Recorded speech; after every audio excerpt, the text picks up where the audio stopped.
dikali 7, dikali 100, masih dilipat gandakan pula. Tapi orang yang berbuat jahat tidak akan mendapat balasan kecuali sesuai dengan kejahatan yang dikerjakannya. Ini kan beda dengan sifat kita manusia. Kita ini kadang-kadang kalau dijitak membalasnya mukul. Tapi kalau orang berbuat baik kepada kita, kita enggan untuk berbuat baik kepada orang tadi. Allah tidak mengajarkan begitu. Satu kebaikan berbalas 10. Satu kejahatan berbalas dengan satu kejahatan. Maha Rahman dan Rahim Allah. Bahkan dalam Islam, niat berbuat baik saja mendapat pahala. Sedangkan niat berbuat jahat belum ditulis merupakan satu dosa sampai kejahatan itu dikerjakan oleh orang yang niat tadi. Umpamanya, saudara niat, nanti malam giliran pengajian, saya mau hadir di majelis taklim. Pas datang waktu malam, hujan turun sangat lebat. Saudara berhalangan datang ke majelis taklim, saudara sudah mendapat pahala niat. Tapi saudara niat, nanti malam kalau turun hujan, saya mau bongkar rumahnya si fulan, saya mau curi seluruh harta bendanya. Ternyata malam saudara tidak mengerjakan perbuatan itu belum ditulis dosa sampai perbuatan itu benar-benar dikerjakan. Tapi lalu jangan macam-macam. Kalau begitu niat aja yang baik, biar nggak usah dikerjain. Niat aja pengen ngaji walaupun tidak ada niatan untuk ngaji. Allah lebih tahu tentang apa yang terdetik di dalam hati sanubari kita. Itulah sebabnya sangat dianjurkan orang untuk melakukan segala macam kebajikan. Dan dianjurkan orang menjauhkan segala macam bentuk kejahatan.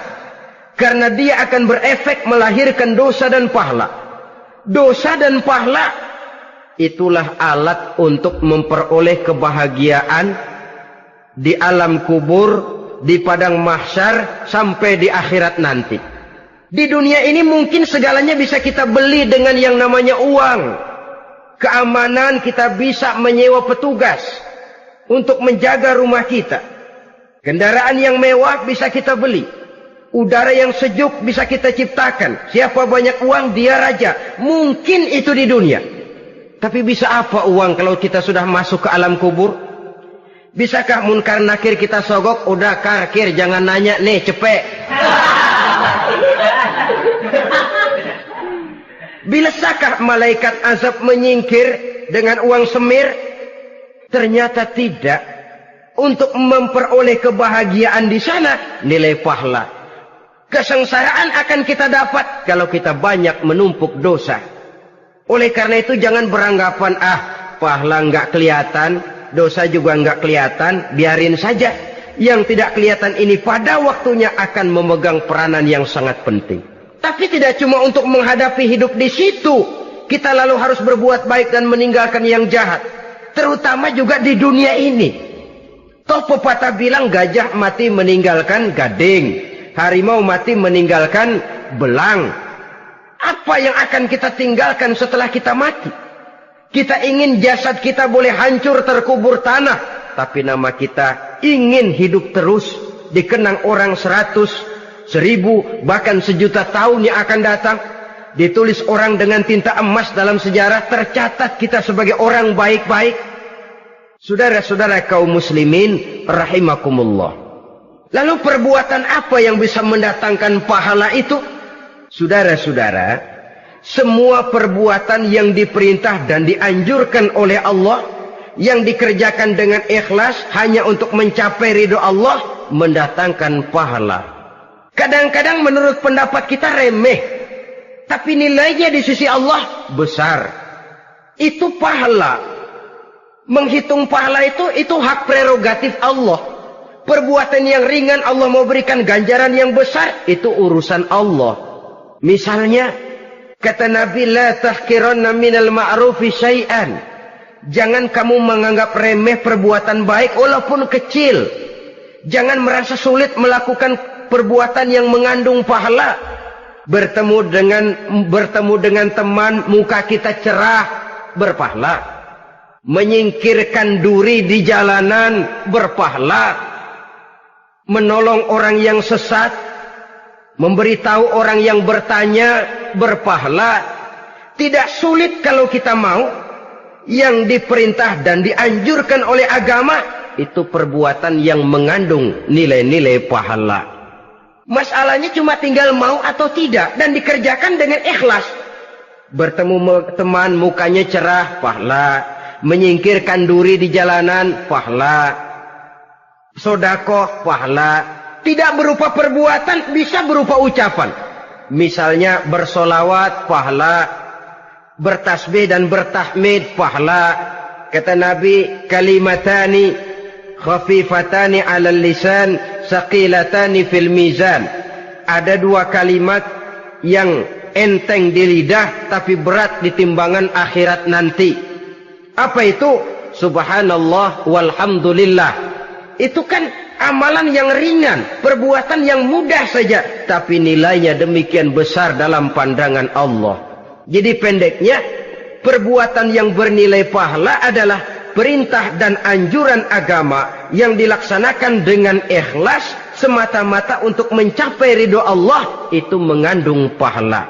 Niat dasarnya itu harus karena Allah. Landasannya harus karena ikhlas. Bukan cuma sekedar basa-basi, tidak karena ingin dipuji orang, tidak karena mengharap tanda jasa, tapi ikhlas semata-mata.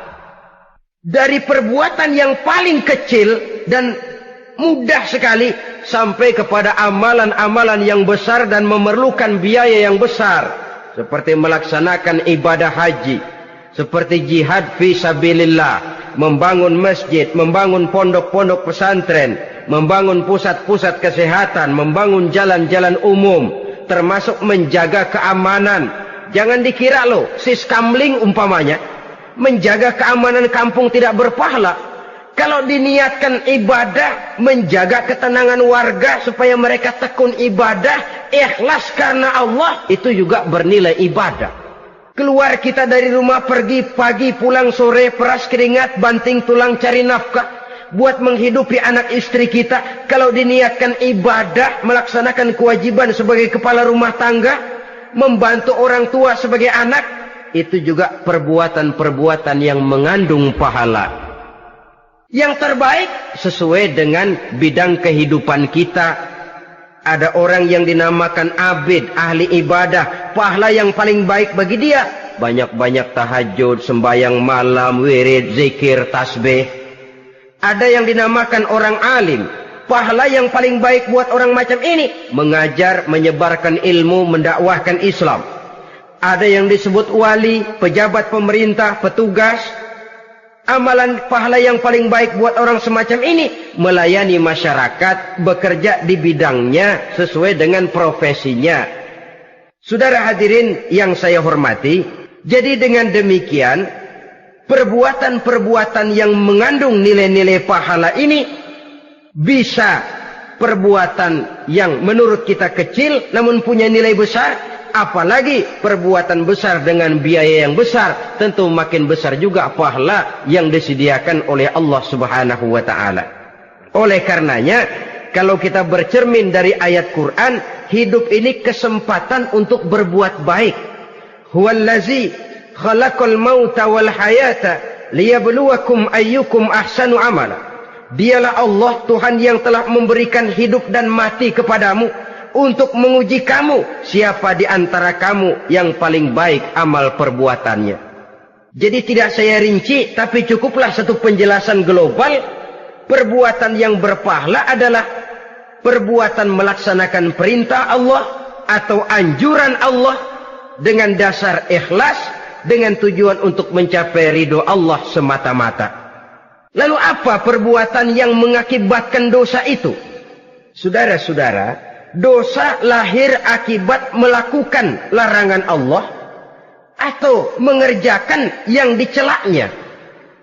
Nah, para ulama ada yang membagi dosa itu menjadi dua bagian. Ada dosa-dosa kecil, ada dosa-dosa besar. Tetapi sebenarnya ditinjau dari segi hakikatnya, kalau sudah melakukan satu kesalahan yang mengakibatkan dosa, jangan dilihat besar dan kecilnya, tapi kepada siapa dosa